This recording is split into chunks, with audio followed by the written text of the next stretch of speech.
Vamos embarcar em uma jornada maravilhosa ao longo da vida humana. Do nascimento à morte, com a ajuda da tecnologia mais avançada.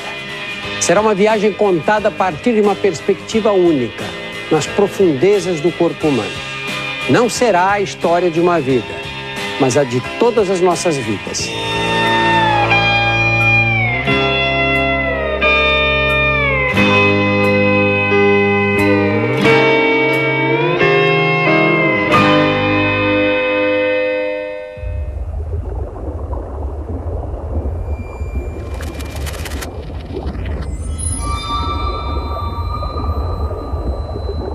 40 semanas depois que o espermatozoide fecundou o óvulo, uma nova vida foi criada.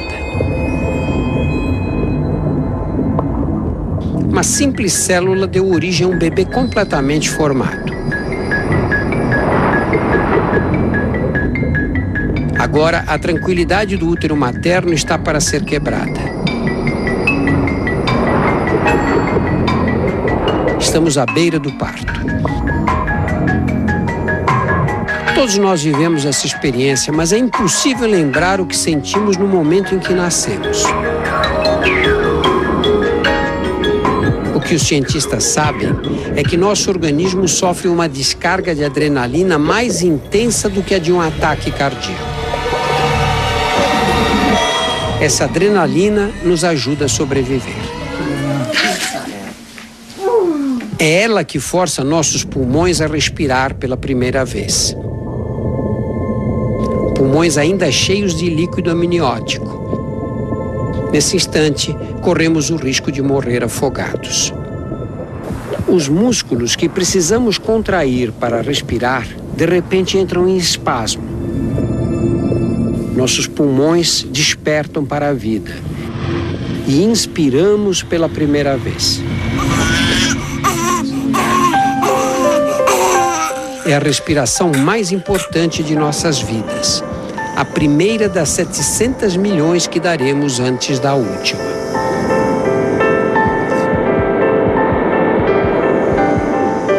O ar chega à traqueia e percorre os bronquíolos, que se dividem em bronquíolos cada vez mais finos, até desembocar nos alvéolos pulmonares, pequenas formações em forma de saco, onde o oxigênio é absorvido e o gás carbônico eliminado. Nos pulmões existem 30 milhões de alvéolos.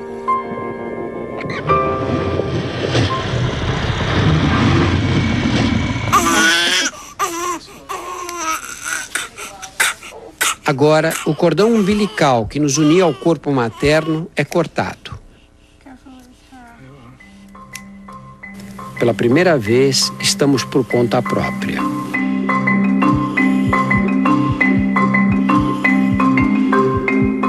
Os órgãos do recém-nascido precisam se adaptar ao mundo externo.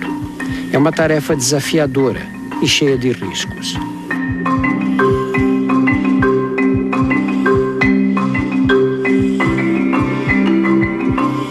Nosso coração, do tamanho de uma noz, já pulsava há 8 meses, mas agora enfrenta uma complicação. Ele tem 2 orifícios abertos, um na aorta e outro em suas paredes internas. Esses orifícios vêm da vida intrauterina e serviam para desviar o sangue de nossos pulmões paralisados na direção dos vasos da placenta.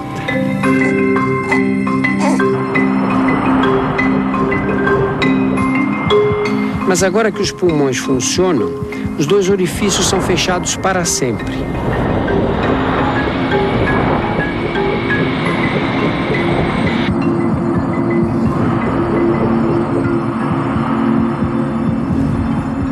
Com o coração batendo compassadamente, o sangue será bombeado por milhares de quilômetros de vasos sanguíneos.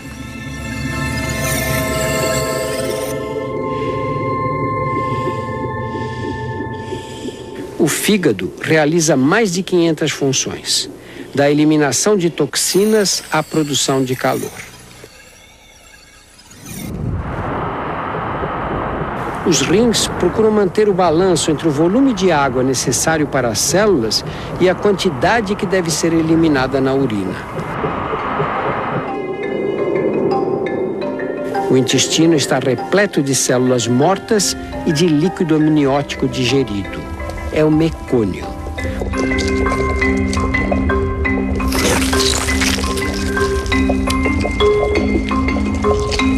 O mecônio é um líquido corrosivo. Se o bebê chegar a aspirá-lo, ele poderá atacar os pulmões. Dentro do intestino, porém, ele é inofensivo e será eliminado em horas.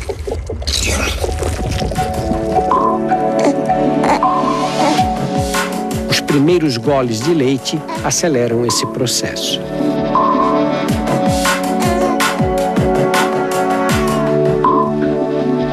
O trauma do nascimento parece haver terminado.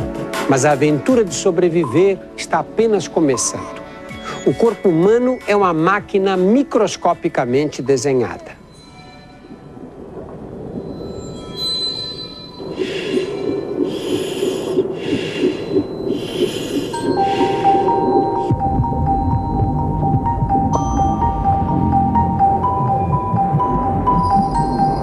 Nossos órgãos são formados por bilhões de células que trabalham em harmonia.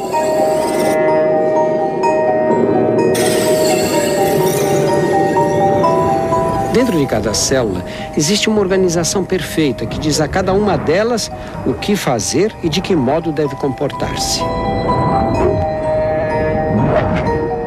No interior do núcleo celular está enovelado nosso DNA, estrutura única de cada um de nós.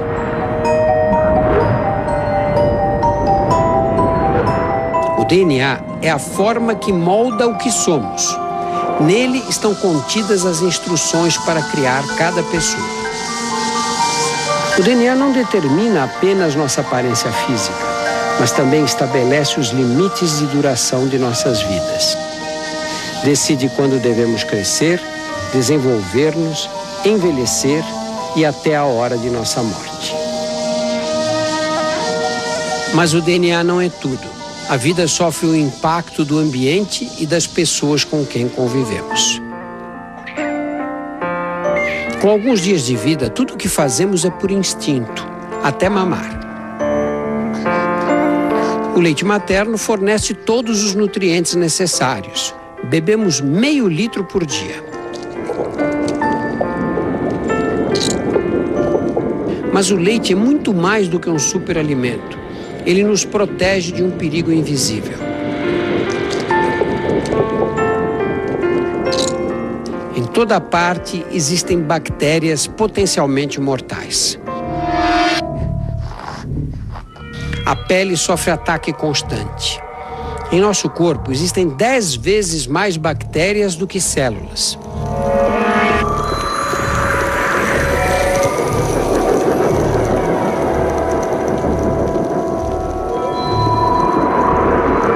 O sistema imunológico subdesenvolvido ainda não tem forças para vencer as infecções.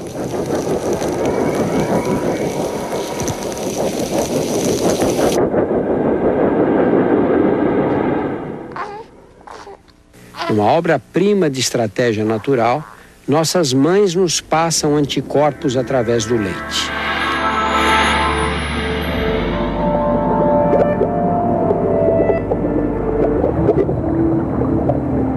Até que nosso sistema imunológico amadureça, ela nos mantém saudáveis. A amamentação cria laços tão profundos entre a mãe e o filho que servirão para guiá-lo ao longo da infância e até da vida adulta.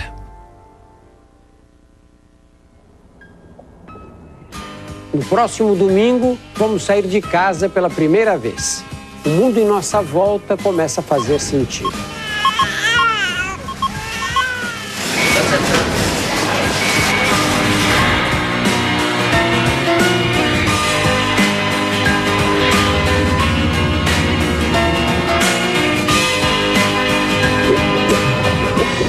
Pela primeira vez, uma câmera permite filmar em alta definição a chegada no estômago. Não perca!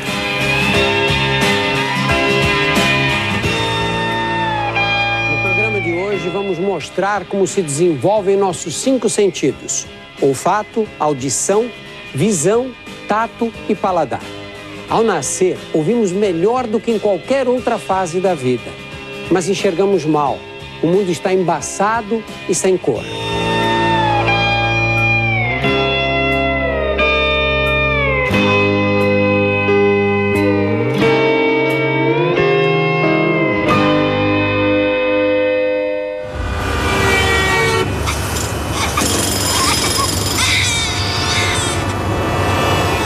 Nessa idade, uma simples ida ao supermercado é uma sobrecarga de estímulos.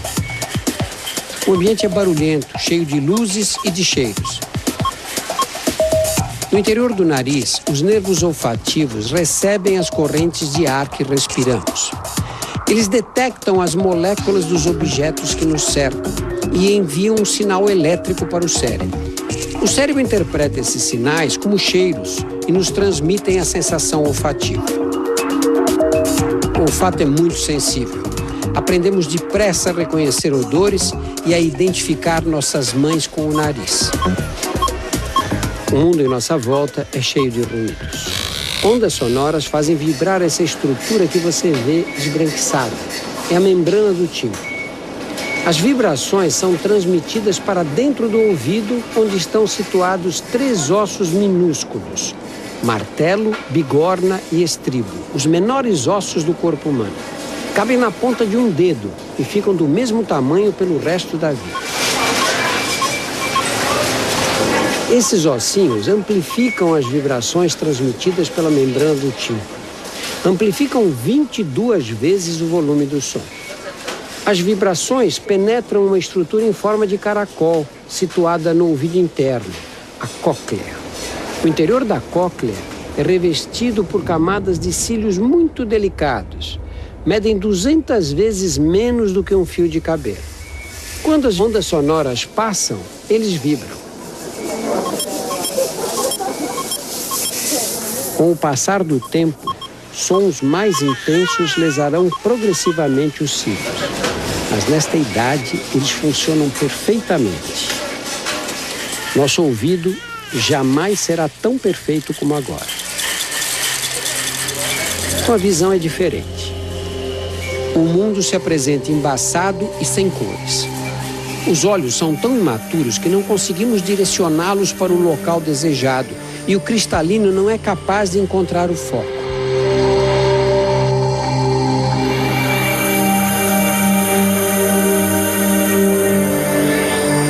Os bebês não conseguem enxergar cores porque a retina, a camada situada no fundo do olho, também está imatura. Na retina existem os cones e os bastonetes, células especializadas em transformar luz em sinais elétricos. Os cones, encarregados de detectar as cores, ainda estão em desenvolvimento. Por isso, vemos tudo em branco e preto. Da retina, os sinais caminham pelos nervos ópticos e são enviados para a parte de trás do cérebro, que vai processar as imagens recebidas. Enxergamos com o cérebro, não com os olhos. Quando as imagens chegam ao cérebro, surge outro desafio: como interpretar os dados com o sistema nervoso ainda imaturo? Mas o progresso é rápido. Aos 2 meses, conseguimos distinguir cores e sombras. Aos 4, identificar faces. E aos 8 meses, nossa visão está completa. Os olhos sofrem outra transformação extraordinária. Quando nascemos, eles estão azulados. Gradualmente, as células da íris, a menina dos olhos, começam a produzir pigmentos que a escurecem. O padrão de deposição desse pigmento varia tanto que se torna uma característica individual única, como se fosse uma impressão digital. Nos primeiros 3 meses, crescemos 1/4 de nosso peso a cada mês. Felizmente, esse processo não dura muito. Se persistisse, aos 4 anos pesaríamos 134 toneladas, tanto quanto uma baleia azul. Aos 8 meses, todos os sentidos funcionam adequadamente. Começamos a explorar o mundo. E o sentido mais usado é o tato. Quando tocamos um objeto, receptores localizados sob a pele enviam sinais elétricos através dos nervos sensitivos, que caminham pelos braços e medula espinhal até o cérebro. Os impulsos trafegam em velocidade vertiginosa, 320 km por hora. Nós temos receptores sensoriais espalhados pela pele inteira, mas algumas áreas são mais sensíveis do que outras. As mãos, a face e a boca. Existem 9.000 receptores apenas na língua. É por isso que os bebês usam a boca para explorar o mundo.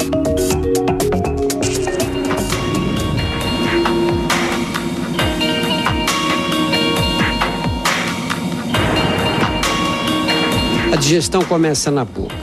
Os dentes trituram os alimentos. Pequenas glândulas sob a língua produzem saliva para começar a digeri-los. A saliva também lubrifica os alimentos para facilitar o percurso de 12 horas que serão obrigados a fazer pelos 4 metros de intestino. Músculos que se contraem em ondas criam um movimento peristáltico que empurra o bolo alimentar para frente. As contrações são tão poderosas que conseguimos comer até de cabeça para baixo.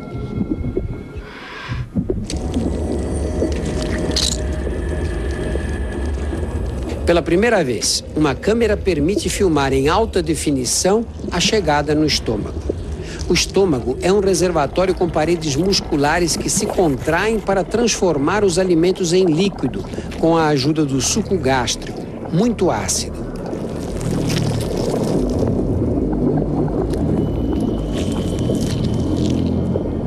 O ácido é tão corrosivo que as paredes internas do estômago precisam ser constantemente protegidas por uma camada de muco. Sem ele, surgem as úlceras. Cerca de 1 hora mais tarde, o estômago espreme a comida por uma passagem estreita, o piloro, que o separa do duodeno.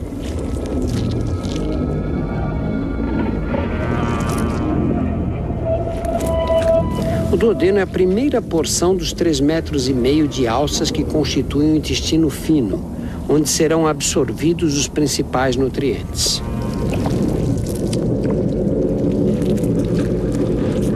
O primeiro passo é dado pelo pâncreas, ao produzir um suco que neutraliza o ácido do estômago. A bile do fígado transforma as gorduras em gotas pequenas. O interior das paredes intestinais possui milhões de projeções microscópicas chamadas vilus, que aumentam a superfície do intestino, facilitando a absorção. Depois de mais 1h30, o intestino já absorveu a maior parte dos nutrientes.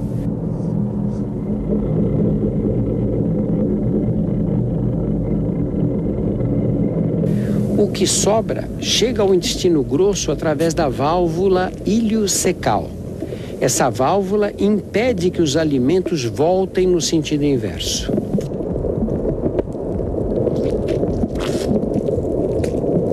A principal função do intestino grosso é absorver água. O que sobra é uma mistura de restos alimentares, células mortas e bilhões de bactérias. As bactérias do intestino grosso não causam infecção. Elas são importantes porque produzem as enzimas que quebram os carboidratos complexos que o intestino não conseguiu digerir. Finalmente, depois de 12 horas, o corpo elimina o que sobrou da refeição.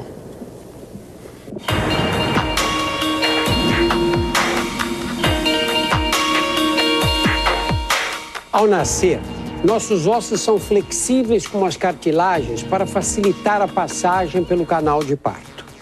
Depois do nascimento, células chamadas osteoblastos entram em ação para tornar os ossos mais resistentes.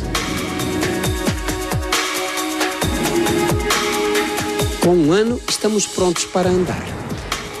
Para os primeiros passos não basta força, é preciso equilíbrio. E o segredo do equilíbrio está guardado dentro de nossos ouvidos. Na parte mais interna dos ouvidos, existe uma estrutura com 3 alças dispostas em 3 planos. Esses canais semicirculares são cheios de líquidos. Quando o líquido balança com o movimento, os cílios da parte interna dos canais enviam dados para o cérebro identificar a posição espacial em que o corpo se encontra. Podemos andar. Agora não há mais limites para o que conseguimos fazer.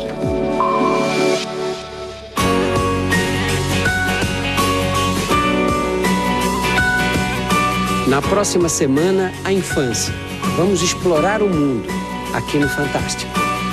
Não perca!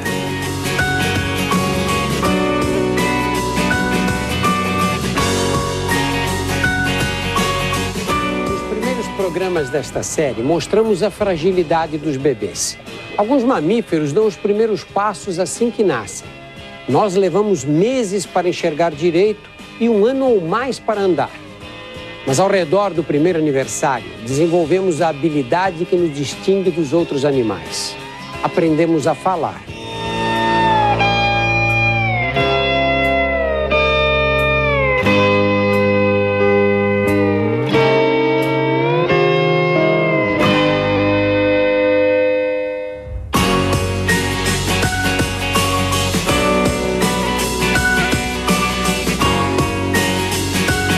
A maioria de nós começa a falar com 1 ano de idade. Aos 2 anos, já aprendemos 10 palavras novas por dia.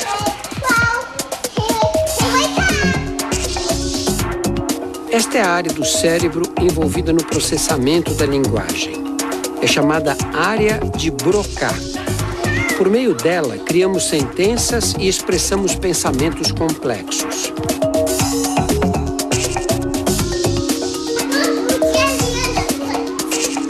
A linguagem é o que torna os humanos tão diferentes. Falando, podemos expressar nossas ideias. Podemos ensinar melhor os nossos filhos. À medida que nosso cérebro se desenvolve, ganhamos outras qualidades únicas de nossa espécie.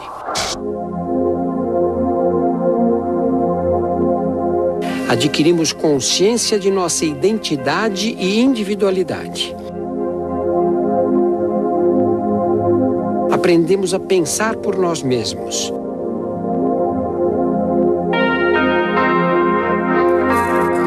E formamos memórias que nos acompanharão por toda a vida. Aos 5 anos de idade, estamos numa fase incomparável. Pouquíssimos mamíferos dedicam tanto tempo à preparação para a vida adulta. Num período de tempo equivalente, os cachorros, por exemplo, estão em plena fase reprodutiva. O nosso relógio biológico, comandado pelo DNA, atrasa em mais de 10 anos o início da vida sexual e nos dá uma grande vantagem. Sobra mais tempo para aprender.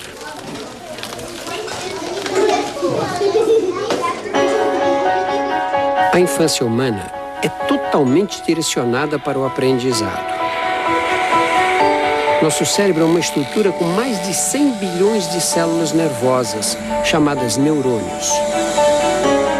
A energia trocada entre eles seria suficiente para manter uma lâmpada acesa o dia inteiro. Os neurônios se comunicam através de impulsos elétricos.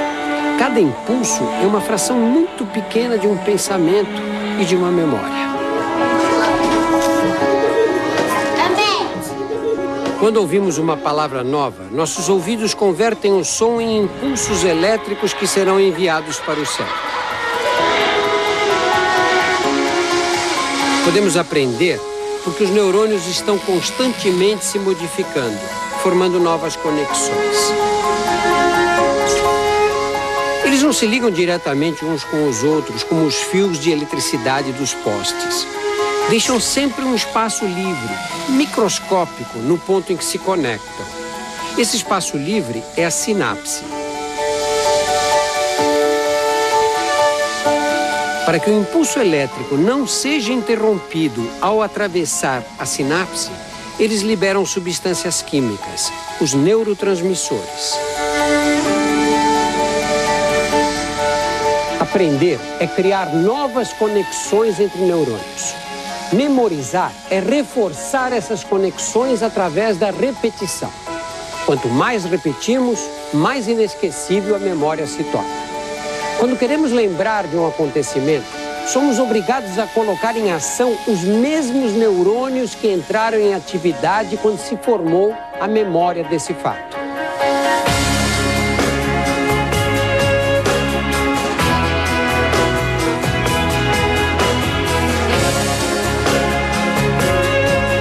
What does the word veteran mean?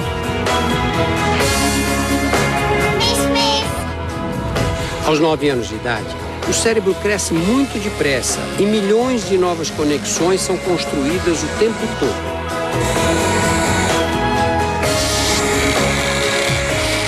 Por isso, a infância é a época ideal para o aprendizado.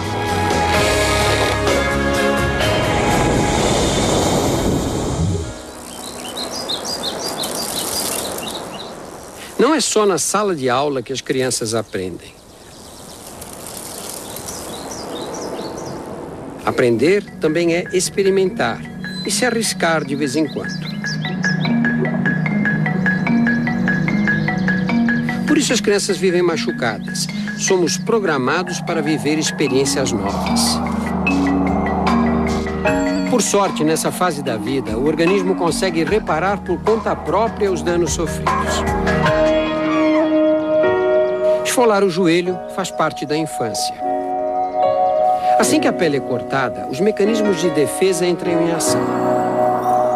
Os capilares sanguíneos se fecham para estancar o sangramento.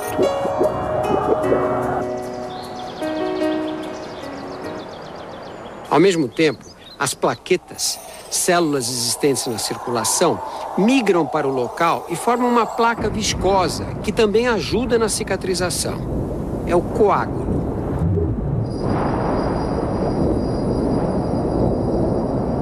As crianças são especialistas em cicatrizar ferimentos. Na infância, as células se multiplicam numa velocidade muito intensa. Elas trabalham para aumentar o número total de células do corpo e também para manter os tecidos sempre novos, fortes e cada vez maiores. O mesmo ocorre com as células que trabalham para curar os ferimentos.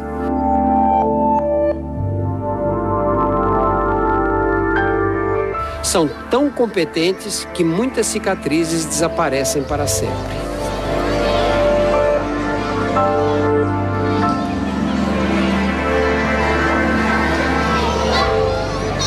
A infância é também o tempo de expandir horizontes. Cada vez interagimos com mais gente. Mas essa sociabilidade nos expõe a germes que podem causar infecções. Felizmente, temos um arsenal de defesas contra eles. Sobrancelhas, cílios, os pelos do nariz e das orelhas impedem a invasão das bactérias que vêm pelo ar. Suor, lágrimas e o muco nasal ajudam a aprisionar os germes. A pele se renova e se protege ao mesmo tempo. Enquanto descama para eliminar as células velhas, elimina também as bactérias que estão na superfície. A boca é mais vulnerável. Descobertas recentes mostram que os germes alojados na boca não são tão inofensivos. Se eles estivessem em outros órgãos, como o coração, poderiam ser fatais. Por sorte, a nossa boca tem uma arma secreta, a saliva. Além de ajudar na digestão dos alimentos, ela possui enzimas capazes de destruir bactérias. Produzimos até 1,5 litro de saliva a cada dia.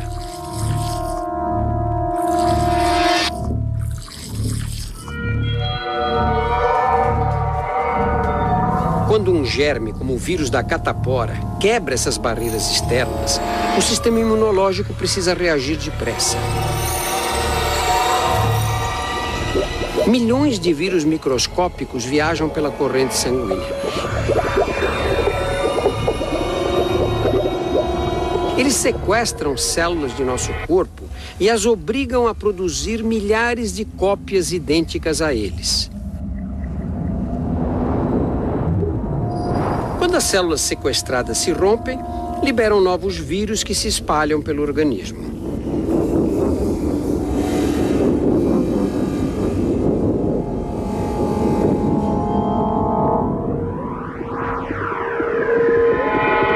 As consequências do ataque são febre e lesões na pele.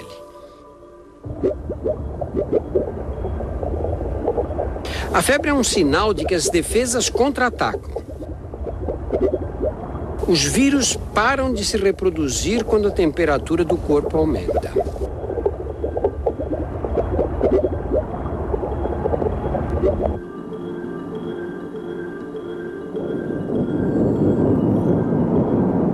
Quando o nosso sistema imunológico entra em ação, glóbulos brancos lançam proteínas tóxicas contra as células sequestradas pelo vírus.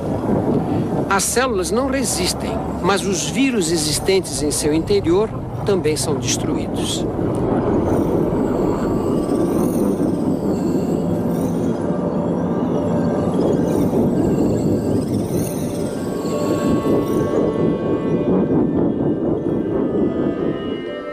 As lesões da pele contêm os destroços dessa guerra, vírus mortos e restos das células que morreram. Pode ser desagradável, mas contrair algumas doenças infecciosas nessa fase da vida é vital para o desenvolvimento do sistema imunológico. O organismo cria anticorpos que serão de grande valia no futuro.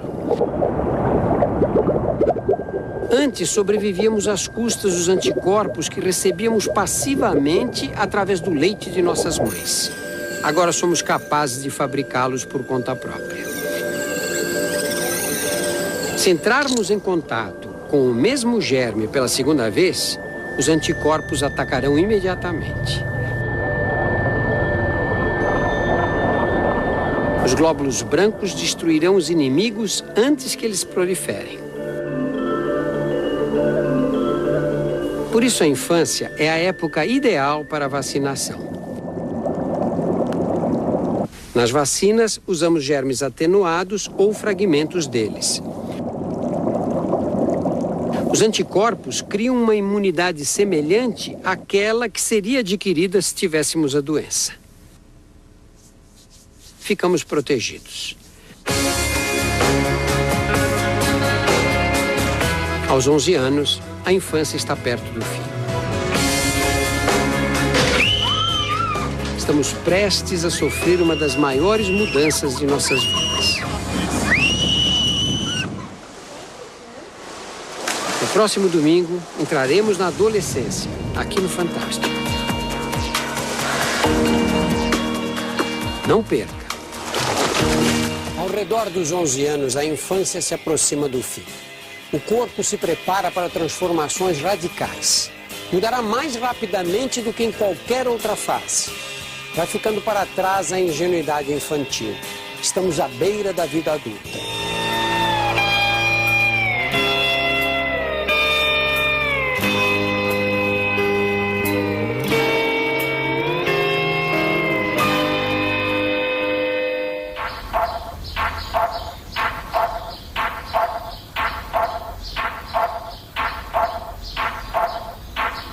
Para entrar na puberdade, dependemos de uma explosão de hormônios. Não há programação fixa. Essa fase pode começar a qualquer momento, dependendo de nossos genes, do estilo de vida e até da dieta alimentar.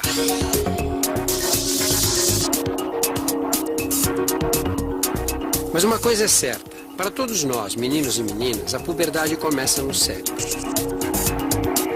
A ordem final vem especificamente de uma estrutura situada na base do cérebro, o hipotálamo. O controle da temperatura do nosso corpo também vem dessa região. Tudo começa quando o hipotálamo libera uma proteína, a quispeptina, que inunda o tecido cerebral. A quispeptina dispara a produção de uma cascata de hormônios em outras partes do corpo.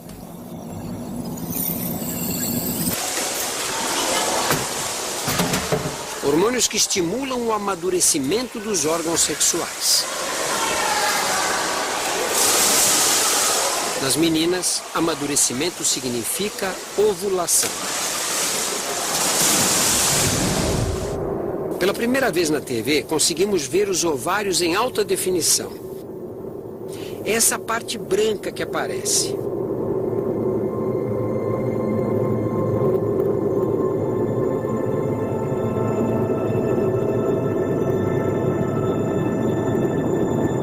Observe que no interior do ovário há uma bolha com um líquido. É o folículo. O líquido em seu interior protege o óvulo. Na ovulação, esse folículo se rompe e o óvulo cai na trompa.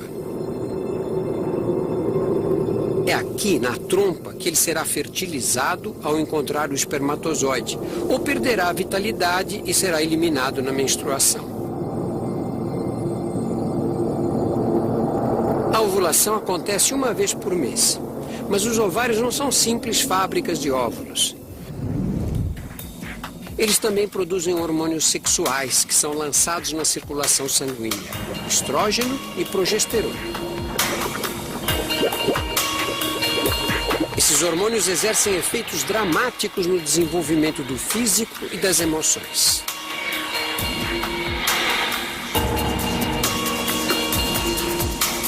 Meninas e meninos vivem uma experiência de crescimento acelerado.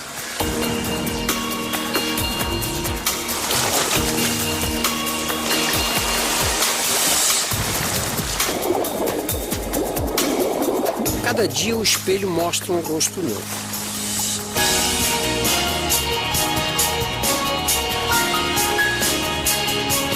E todo o corpo muda mais rápido do que podemos perceber. Meninas se tornam mulheres, meninos viram homens.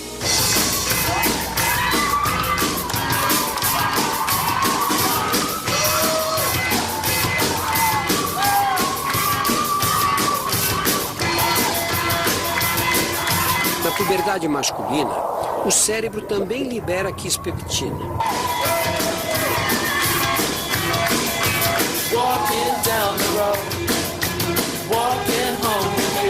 O fluxo de hormônios causado por ela estimula os testículos para produzir esperma. E testosterona, muita, 10 vezes mais do que antes.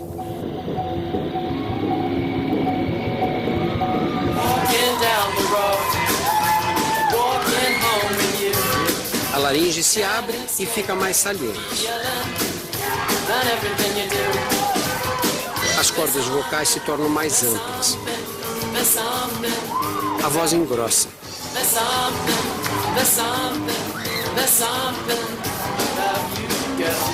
Os pelos crescem.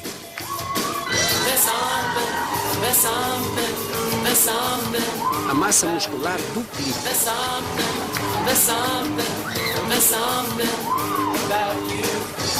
Essas são as transformações que podemos ver e ouvir, mas por dentro também estamos em plena mudança.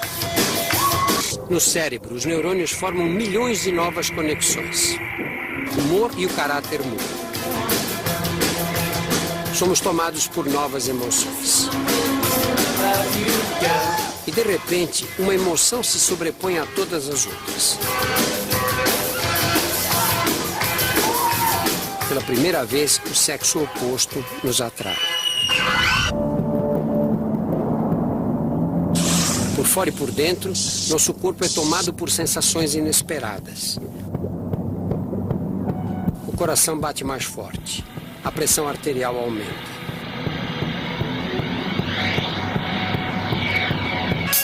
Os lábios se agitam. A face fica ruborizada.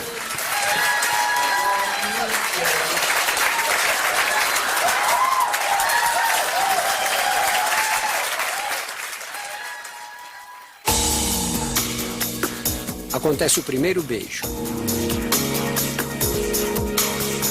É um marco em nossas vidas.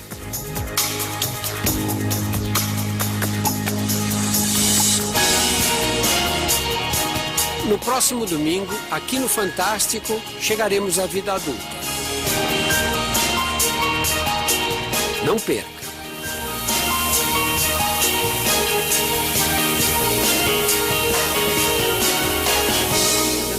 Mostramos a viagem do corpo humano do nascimento às grandes transformações da puberdade. Nas primeiras 2 décadas de vida, multiplicamos nossa altura por 4.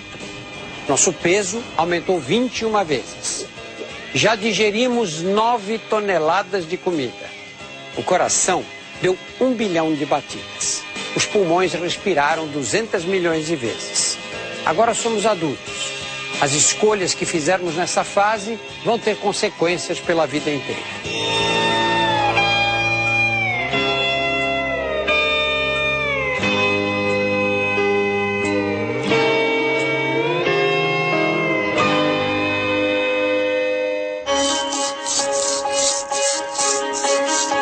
Aos 20 anos já atingimos a estatura máxima, mas jamais deixaremos de nos modificar.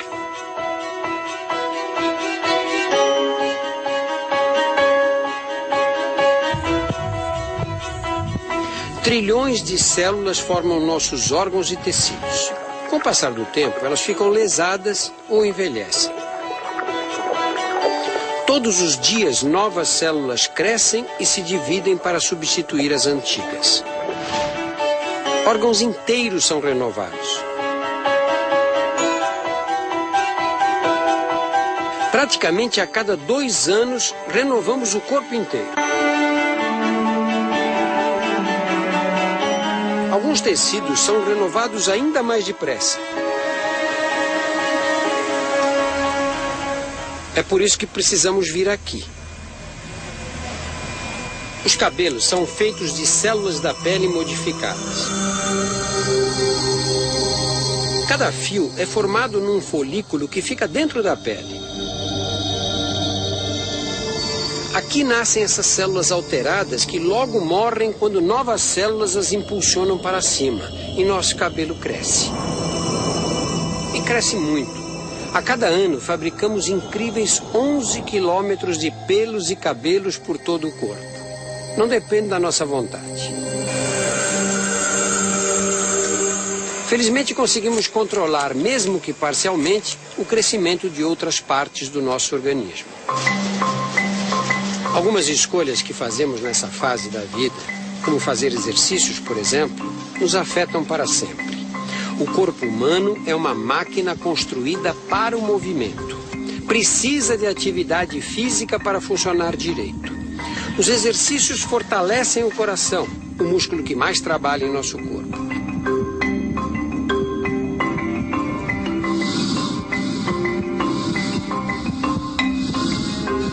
As contrações bombeiam mais sangue.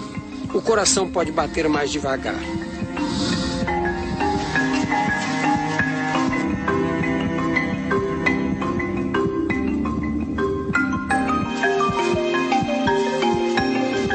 Nossos pulmões, cheios de alvéolos para absorver oxigênio e eliminar gás carbônico, também se beneficiam. O exercício estimula os capilares sanguíneos dos alvéolos a crescer e a absorver mais oxigênio. O fôlego melhora. Podemos inspirar mais ar. Os pulmões se expandem. A superfície pulmonar é enorme. Se pudéssemos esticar completamente os 2 pulmões, eles cobririam uma quadra de tênis. O esqueleto também ganha com atividade física. Os exercícios exercem pressão sobre os ossos. Esse esforço estimula a renovação. Células chamadas osteoclastos eliminam o tecido ósseo que ficou velho. Outras células, os osteoblastos, reconstroem o osso perdido. Desse processo resulta um esqueleto mais forte. Ao mesmo tempo, as fibras musculares se hipertrofiam. Através de uma tecnologia avançada de computação, podemos ver os 650 músculos do corpo humano.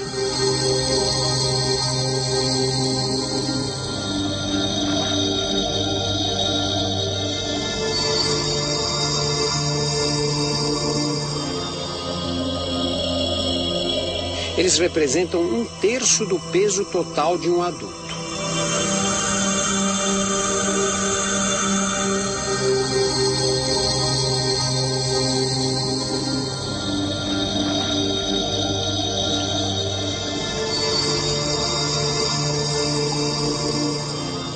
Músculos são pacotes de fibras. Algumas atividades espalham e separam as fibras. Depois, quando as células tentam reparar esse dano, acabam adicionando material extra. O novo músculo cresce maior e mais forte. Ao contrário do exercício físico, há atividades que lesam nossas células. Lesões que nem mesmo a juventude consegue reparar.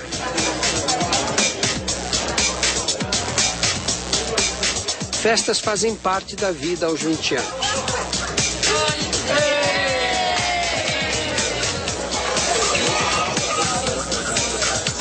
Todos sabem que o cigarro destrói os pulmões, mas fumaça não é o único perigo aqui.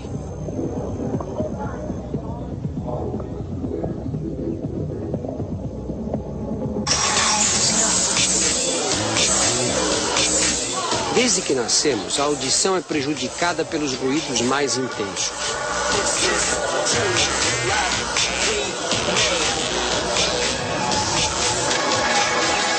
O problema está bem no fundo do ouvido, na cóclea, uma estrutura em forma de caracol, revestida internamente por cílios mais finos do que um fio de cabelo. Eles transformam o som em impulsos elétricos, mas são muito frágeis. Sons mais intensos destroem os cílios. E eles nunca mais serão substituídos. Os cílios que vibram com os sons de alta frequência são os mais afetados. Sem perceber, vamos perdendo a audição lentamente. Bebida alcoólica em excesso é um problema para a nossa saúde. Bastam alguns drinks para o coração bater mais rápido e a pressão arterial subir. Ficamos mais relaxados e faladores. Perdemos a inibição e a coordenação motora mais delicada.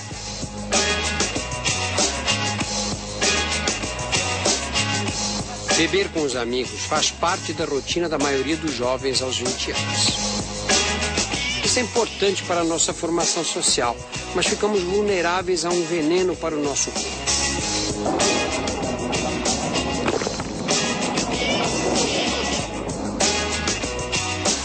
O álcool entra na corrente sanguínea e muda nosso estado físico e mental. Quanto mais bebemos, mais neurônios são afetados. Algumas sinapses são ativadas, ou seja, a conexão entre alguns neurônios fica mais rápida. Enquanto outras sinapses ficam completamente bloqueadas.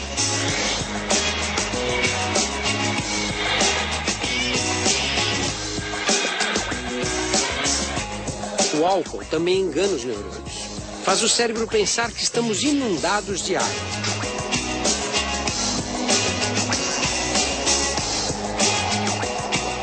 Equivocado, ele envia uma ordem para os rins produzirem mais urina. Perdemos um líquido precioso.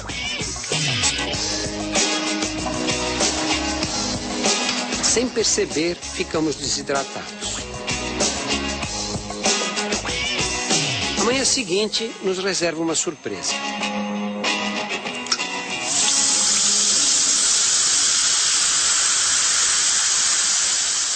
Acabada a festa, é o fígado que precisa pôr ordem na casa.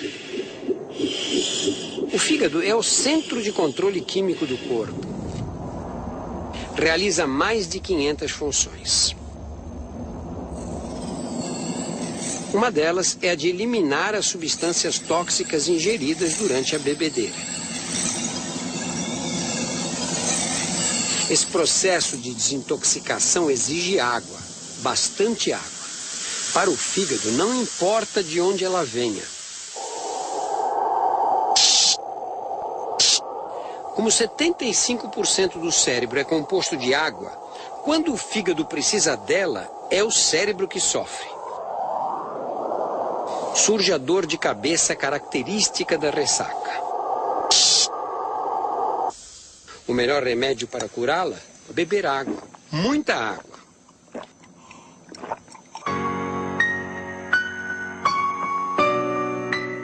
No próximo domingo, enfrentaremos novos desafios. É hora de encontrar o amor e de ter filhos, aqui no Fantástico.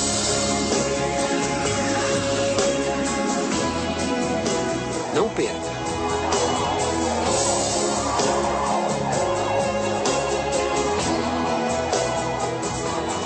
É hora de ter filhos. Podemos pensar que a atração sexual seja um fenômeno físico ou social, mas boa parte dela depende da biologia. Usamos os olhos para escolher nossos parceiros, mas o olhar não é tudo. A atração depende do olfato.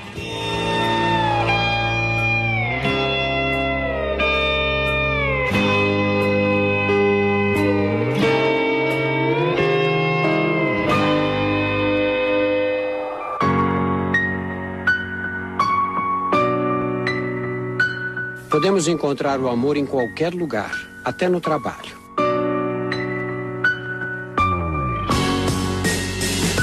De repente, alguém nos parece muito mais interessante do que os outros. Os românticos dizem que estar apaixonado é um capricho do coração. Mas, na verdade, o segredo da paixão se acha guardado no interior, lá no fundo de nosso nariz. No nariz, os nervos olfativos fazem mais do que reconhecer os cheiros dos ambientes. Sem percebermos, eles também detectam e analisam as características de uma substância química liberada junto com o suor das pessoas que nos cercam. Os ferormônios. Por incrível que pareça, os ferormônios carregam informações detalhadas sobre nossa genética, saúde e capacidade de resistir a doenças. Na hora da paquera, o cérebro analisa esses sinais para nos ajudar a escolher a pessoa com os melhores genes. Genes que aumentem as chances de sobrevivência dos filhos que estarão por vir. Apaixonar-se é muito mais do que viver emoções intensas.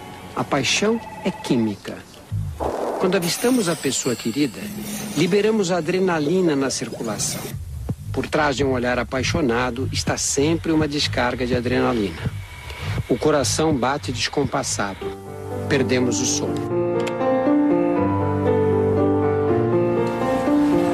À medida em que o namoro avança e nos arrebata, entra em cena a dopamina, um neurotransmissor que nos traz sensação de bem-estar. A dopamina é tão potente quanto a cocaína. Ela nos leva à euforia e causa dependência. Queremos ficar cada vez mais perto da pessoa amada. Ocasionalmente, depois de um tempo juntos, pensamos em atingir os estágios mais profundos da relação amorosa. Compromisso, casamento e, quem sabe, filhos. Apostamos num relacionamento para durar a vida inteira. E quem diria, até nossas futuras bodas de ouro dependerão de substâncias químicas. O relacionamento íntimo e duradouro só existirá se a química for favorável. Sexo não é apenas uma fonte de prazer ou um meio de ter filhos. Sexo causa encantamento e reforça a ligação entre os amantes. Durante o orgasmo, nossas hipófises inundam a circulação com ocitocina, o hormônio que estreita laços afetivos. É o mesmo hormônio que liga o bebê à mãe. Quanto mais sexo, mais ocitocina, mais ligados a outra pessoa nos sentimos.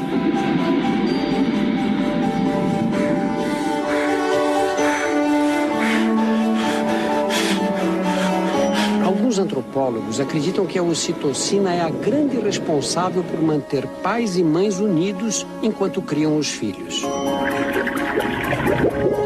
União é importante para garantir a sobrevivência das crianças. Sem ela, talvez a espécie humana não teria chegado aos dias atuais. Em nossa viagem fantástica chega um dos momentos mais incríveis de nossas vidas: a hora de ter filhos.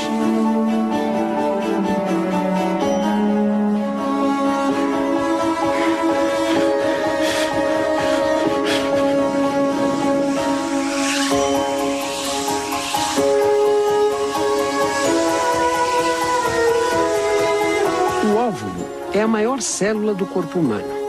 Todo mês a jornada se repete. Ele amadurece e é expulso do ovário. Normalmente, o óvulo morre e é eliminado do corpo durante a menstruação. Mas este terá outro destino: dar origem a um bebê.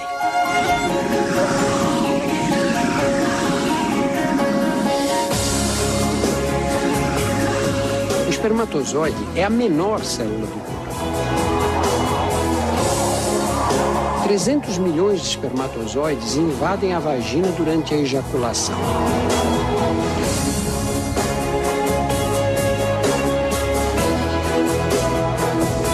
Não é fácil a tarefa dos invasores.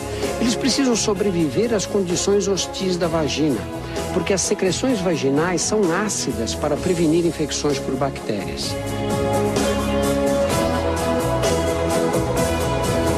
Essa acidez é capaz de destruir milhões de espermatozoides. Muitos morrem antes mesmo de chegar ao colo do útero. Os que conseguem sobreviver nadam útero adentro para chegar ao óvulo que vem descendo pela trompa. Contrações musculares muito delicadas no interior das trompas ajudam os espermatozoides a percorrer o caminho. Dos 300 milhões, somente algumas centenas chegarão perto do alvo final. E apenas um fertilizará o óvulo.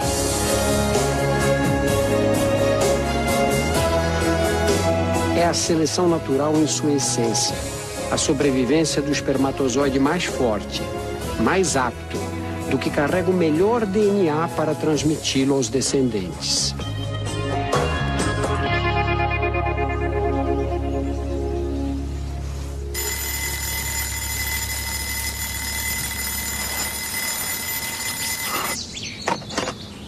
Por fora, o corpo feminino não dá nenhum sinal do que acaba de acontecer. Sem sabermos, um novo capítulo de nossas vidas está sendo escrito.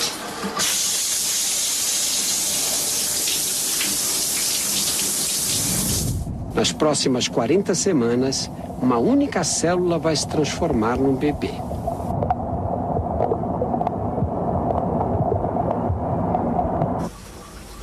Para muitas mulheres, o primeiro sinal de gravidez acontece no banheiro. Ninguém sabe por que surgem as náuseas. Uma hipótese é a de que protegeriam o embrião de toxinas presentes nos alimentos ingeridos pela mãe. Essas toxinas podem ser inimigas numa fase crítica do desenvolvimento embrionário. Outros dizem que o enjoo seria um efeito colateral do sistema imunológico da mãe, que tenta combater o corpo estranho que cresce em seu útero.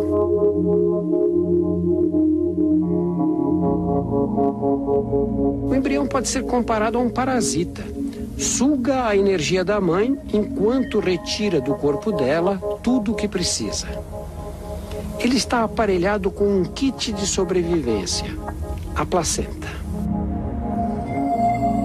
Na placenta, o sangue da mãe passa os nutrientes para o feto através de uma membrana.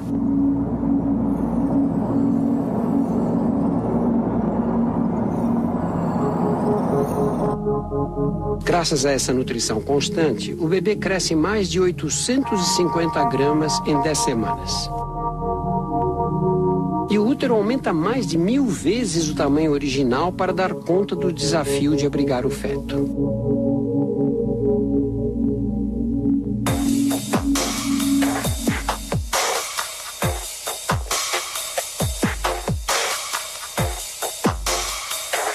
barriga cresce. O corpo materno precisa se reorganizar internamente para acomodar o bebê, que cada vez ocupa mais espaço. Esta mulher não está grávida. Todos os órgãos estão bem dispostos. Agora, olha a diferença de uma que está grávida. Os órgãos ficam apertados nas costas ou pressionados contra o tórax. E não é simples questão de espaço. Além de estar comprimidos, eles precisam trabalhar em dobro. Os pulmões e o coração são exigidos como nunca. Para abrir mais espaço, os músculos e os ligamentos da coluna ficam relaxados e se curvam.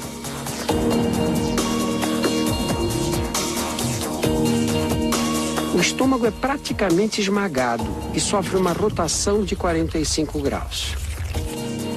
Por isso, a mãe só consegue ingerir pequenas quantidades de alimentos sólidos e de líquidos, embora o bebê exija cada vez mais nutrientes.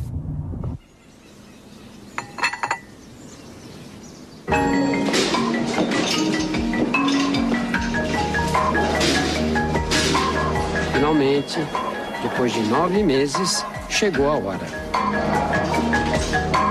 Expulsar do corpo da mãe um bebê de quase 3 quilos é uma tarefa complicada. Os ligamentos se tornam mais elásticos para permitir que a bacia se abra para formar o canal de parto. Mesmo assim, a passagem fica bem apertada. Vamos acompanhar o caminho estreito que o bebê deve percorrer na hora do nascimento. Ele ainda tem que girar o corpo para conseguir passar pelos ossos da bacia da mãe.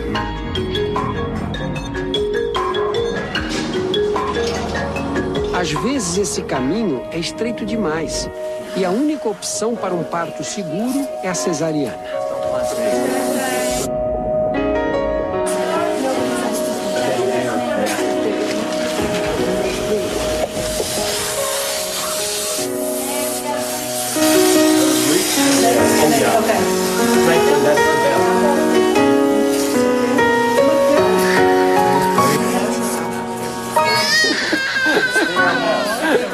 Há 30 anos éramos bebês. Hoje somos pais e mães. Criar filhos exige grande esforço físico e emocional. A partir de agora, nossa vida vai mudar para sempre. A juventude ficou para trás. Os anos passam e nosso corpo está para entrar numa nova fase de mudanças. No próximo domingo, a nossa viagem fantástica continua. Enquanto os filhos crescem, nós também nos transformamos. Domingo que vem. Até lá.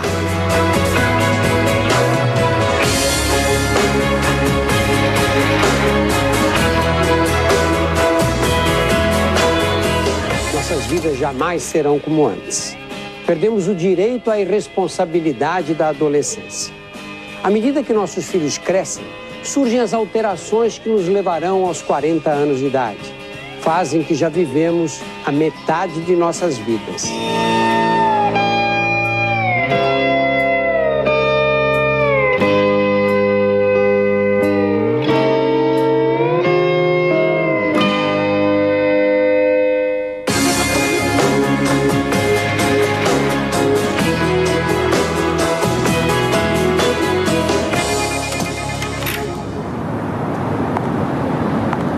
Nessa idade, o corpo humano atingiu a maturidade. Já vivemos dias em que fomos mais fortes e mais ágeis. Doors closing. Anos atrás, começamos a envelhecer. Mas só agora, aos 40, percebemos as marcas do tempo. Nossa aparência mudou.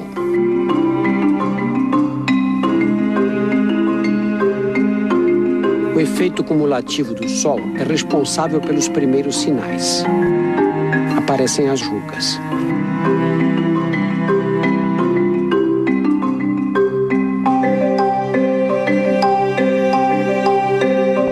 Desde Desde o nascimento, nossa pele é renovada num ritmo alucinante.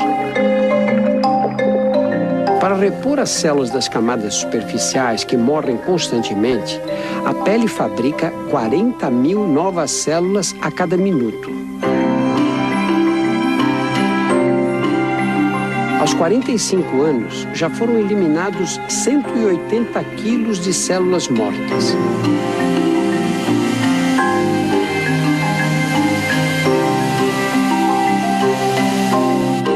A renovação é tão rápida que as células mais velhas de nossa pele não têm mais do que 1 mês de idade. Mas a causa das rugas não são as células danificadas. As rugas se tornam mais nítidas por causa das fibras do tecido que dá suporte à pele, o colágeno. A radiação ultravioleta do sol dispara uma reação em cadeia que degrada o colágeno. As fibras se tornam mais finas e quebradiças.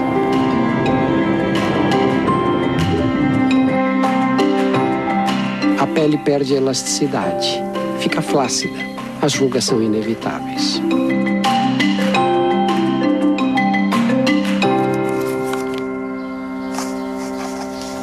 A visão também se modifica.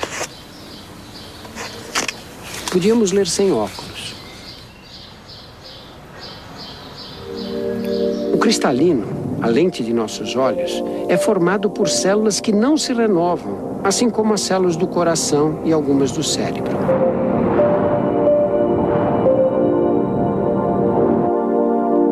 Elas permanecem as mesmas do nascimento até a morte. Com a idade, o cristalino se torna mais rígido, com mais dificuldade para focalizar. Fica difícil adaptar-se às variações de claro e escuro. E para piorar, os olhos ficam mais secos. As lágrimas que serviam para lavá-los estão mais escassas. As mudanças atingem todo o nosso organismo. Aos 20 anos, era fácil manter o corpo em forma. Podíamos comer à vontade, sem ganhar peso. Agora, o metabolismo é outro. Engordar é muito mais fácil. À meia-idade, os níveis de estrógeno, testosterona e de hormônio de crescimento estão mais baixos.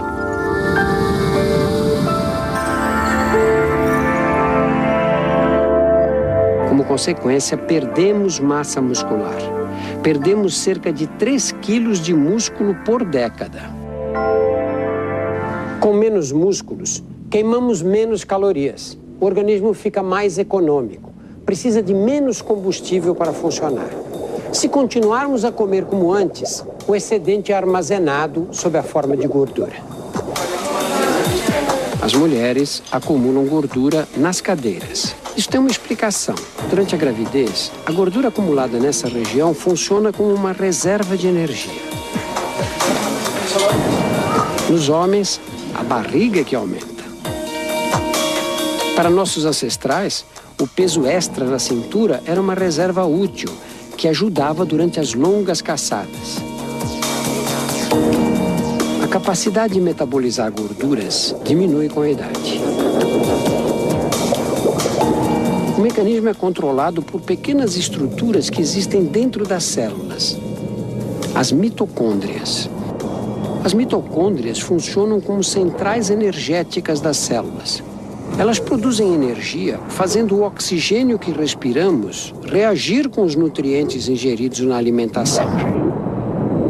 Com o passar dos anos, as mitocôndrias envelhecem e seu número em cada célula diminui, comprometendo, entre outras funções, a capacidade de metabolizar gordura. Às vezes, a combinação entre muita comida e metabolismo lento pode ser fatal.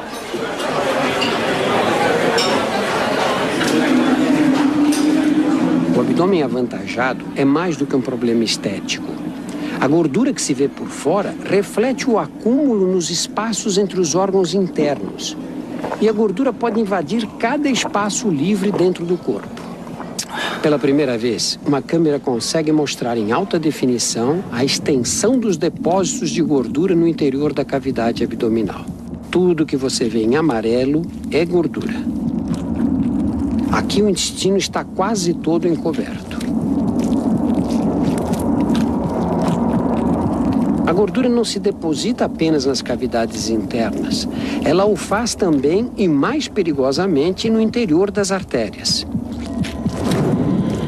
Esses depósitos diminuem o diâmetro dos vasos sanguíneos e dificultam a passagem do sangue. O coração precisa bombear com mais pressão para vencer a resistência.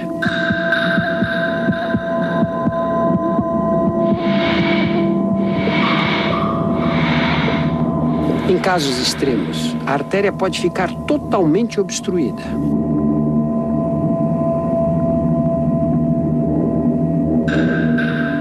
Quando isso acontece com as coronárias que irrigam o coração, o músculo cardíaco privado de oxigênio entra em espasmo.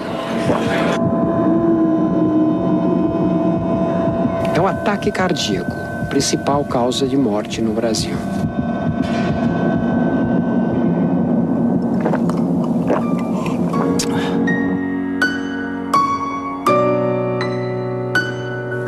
Quando atingimos os 50 anos, nosso metabolismo está mais lento, mas o estilo de vida não.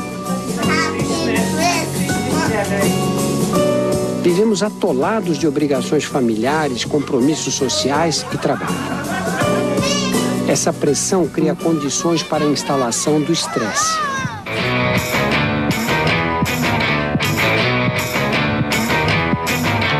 Reconhecer os sinais externos do estresse é fácil. Mãos geladas, respiração ofegante, palidez na face, sensação de cabeça vazia. Mas o pior está escondido dentro do corpo.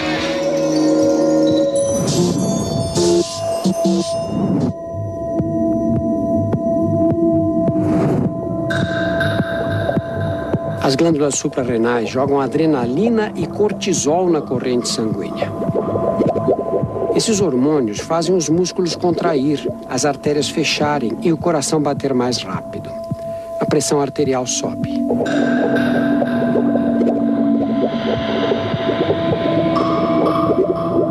Somos tomados pelo reflexo de fugir ou lutar, o mesmo que nossos antepassados desenvolveram para enfrentar as feras. Mas a diferença deles, nossos predadores estão sempre por perto. A conta a pagar. O trânsito parado, o filho que anda em más companhias. Não há escapatória. O corpo tem que aguentar as consequências. O estresse danifica e apressa o envelhecimento dos vasos sanguíneos.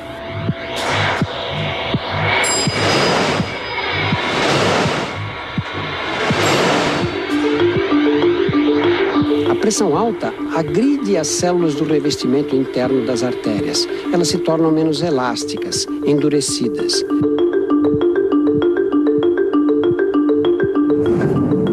Principalmente a maior de todas elas, a aorta.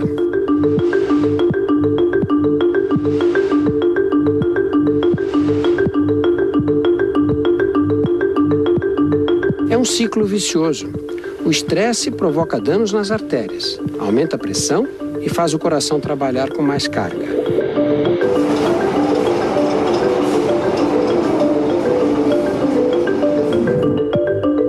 Quanto mais endurecidas ficam as artérias, mais difícil lidar com os efeitos do estresse.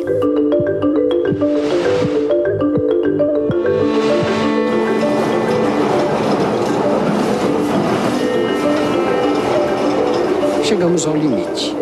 O coração se hipertrofia para empurrar o sangue por um caminho estreito e danificado.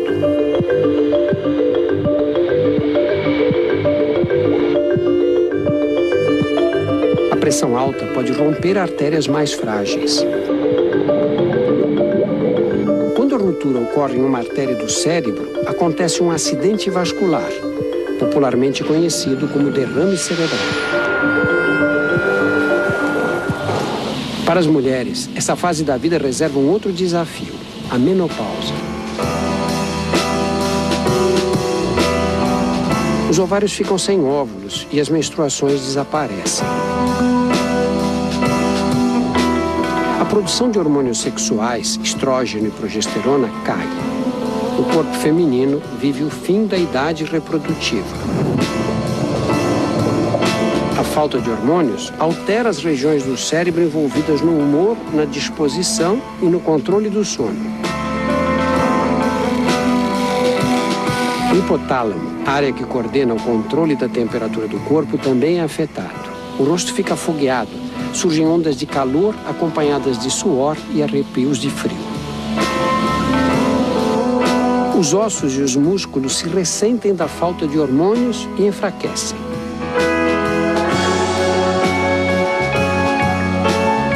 O corpo da mulher passou a vida acostumado com os hormônios sexuais. Agora eles não existem mais. O processo de envelhecimento se acelera.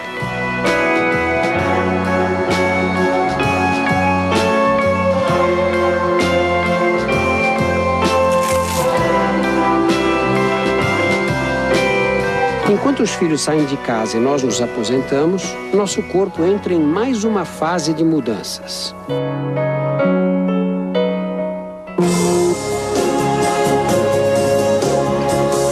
Domingo que vem, desvendaremos os mistérios do envelhecimento, aqui no Fantástico. Até lá. Adultos e tiveram filhos. O nascimento de um neto é evidência de que não somos mais necessários para a perpetuação de nossos genes. Desse momento em diante, a vida seguirá em frente, estejamos ou não por perto.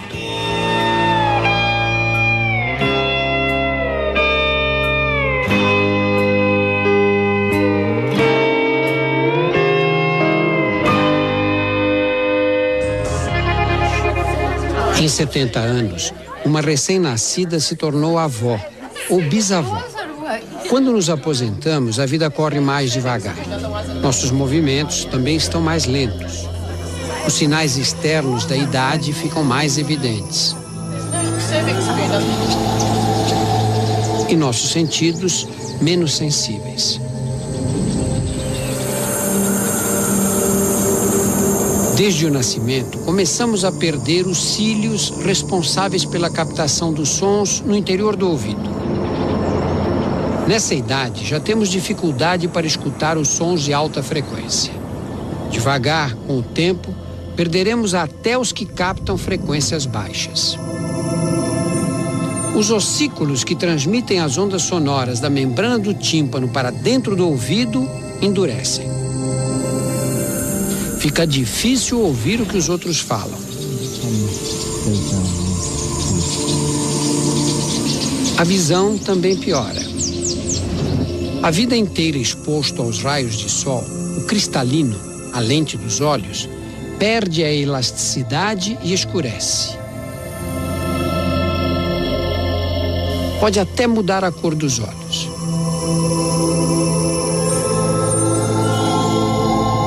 O cérebro precisa fazer acrobacias para compensar essas alterações.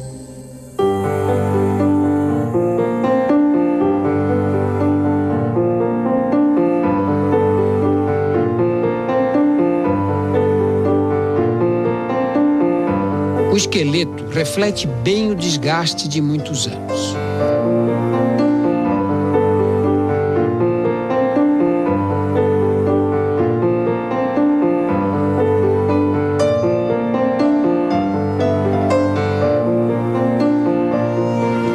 Os ossos continuam fabricando células novas para substituir as velhas, mas os osteoblastos já não dão conta de repor as células perdidas.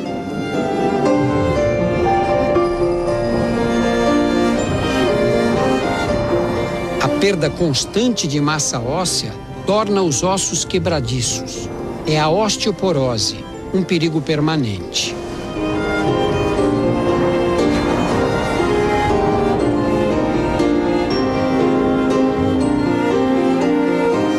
Sofrer uma fratura é muito mais fácil.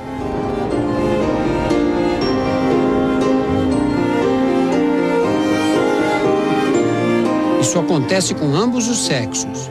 mas as alterações hormonais da menopausa aceleram o processo nas mulheres.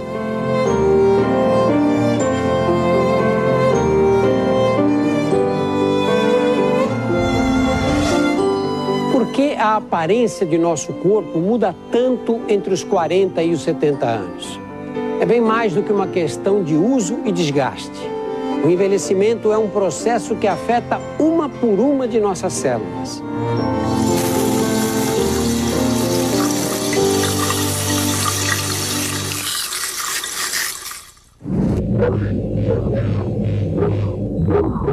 A cada dia, bilhões de nossas células se dividem em duas. Para isso, precisam duplicar o DNA e destinar uma cópia para cada célula filha. Enquanto as células mais velhas morrem, as recém-nascidas ocupam o lugar deixado por elas.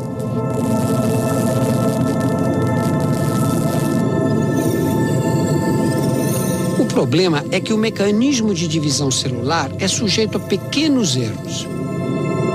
Quando o DNA é copiado, as imperfeições contidas nele também são duplicadas. Cada um desses erros é transmitido às células filhas, às células netas e assim sucessivamente para todas as descendentes. É como nas fotografias, cópias de cópias perdem a nitidez.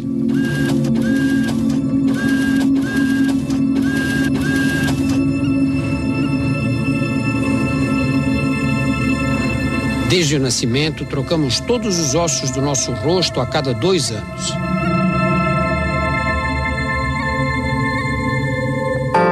Aos 70 anos, nossa face é a 35ª cópia da que tínhamos ao nascer. A cada cópia, as imperfeições se tornam mais aparentes. É por isso que parecemos tão diferentes quando estamos mais velhos.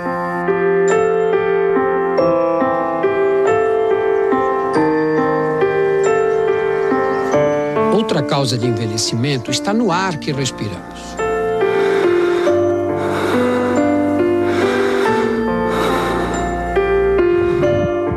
Sem oxigênio não podemos sobreviver, mas ele nos corrói lentamente.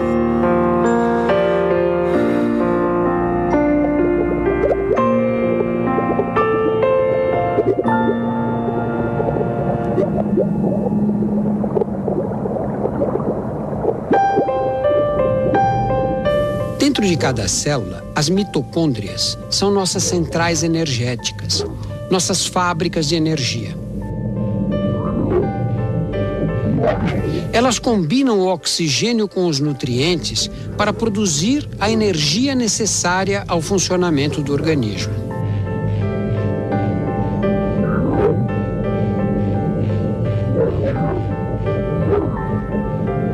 Nesse processo são liberados poluentes, chamados de radicais livres, que agridem as próprias paredes das mitocôndrias e comprometem a produção de energia.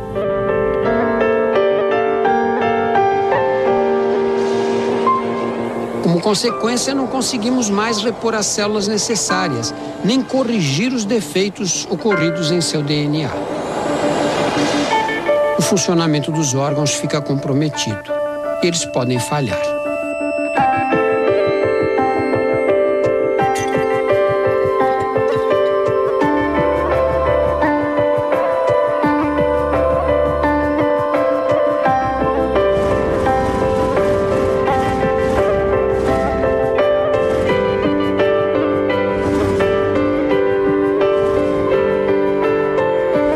A morte, como a vida, é um processo construído no interior de nossas células.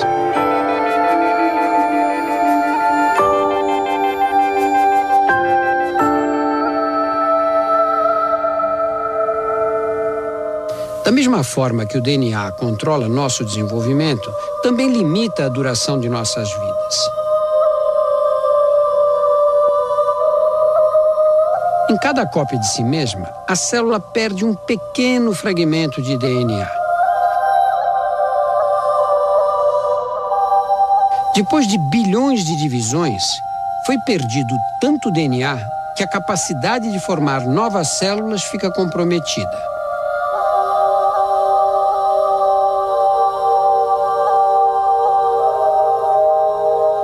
A morte não é um acontecimento instantâneo.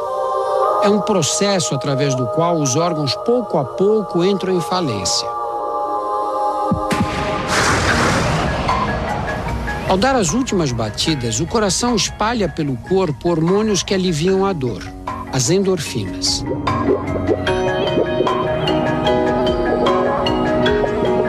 Sem oxigênio, os órgãos param de funcionar. Em 10 segundos, a atividade cerebral cai.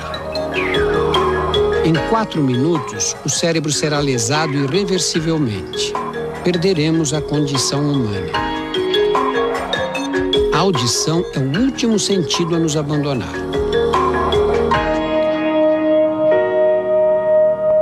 Mas algumas células permanecem vivas até mesmo depois da morte. As da pele ainda se dividem por 24 horas. E são necessárias 37 horas para que o último neurônio encerre sua atividade.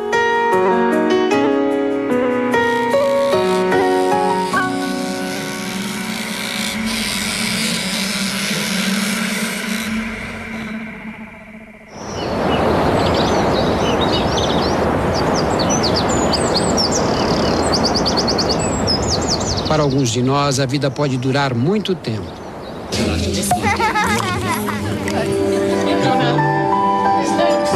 Quem nasce hoje tem expectativa de viver 80 anos ou mais.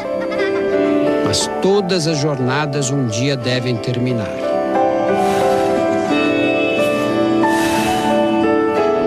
Depois de nossa morte, nossos filhos e netos carregarão nossos genes no interior de suas células e vão transmiti-los para seus descendentes.